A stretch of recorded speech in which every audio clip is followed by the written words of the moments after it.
Hello everyone, ito nga pala yung continuous ng ating vlog. By the way, yung pinakita ko po medicine, yan po yung medicine na i-insert ko po sa aking private part.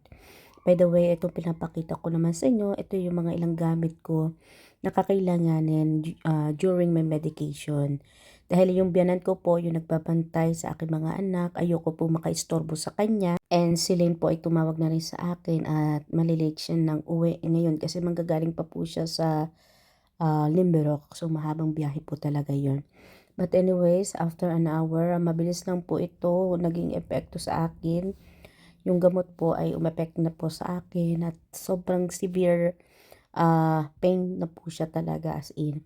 Yung kung tatanungin niyo ko kung ano yung feeling para ka pong nanganganak, literally nanganganak, nagle-labor, ganun. Ganun po yung pakiramdam o yung side effect ng gamot na in-insert ko kanina. Naniniwala po talaga ako bilang isang ina. Itong sakit na to na nararamdaman ko, kaya ko po itong tiisin. 100%. Pero yung mawalan ka ng anak, yun po yung walang katumbas na sakit as in. Alam niyo po, bago ko po tinik yung gamot, nagdasal po talaga ako.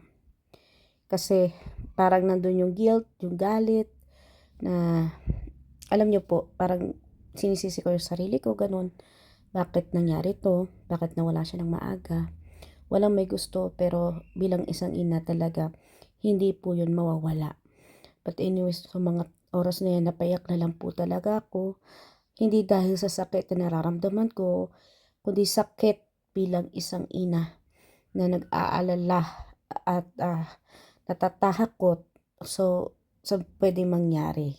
Habang ko po kinukwento ito sa inyo at nakikita ko itong video ito, oh my God, naiiyak ulit ako. Ganun pa pala yung pakiramdam na mawalan ka ng mahal sa buhay, lalo na kapag anak ang pinag-uusapan. Walang sakit na katumbas po talaga. Kaya sa lahat ng mga magulang na nawalan ng anak, I will pray for you too. God bless you.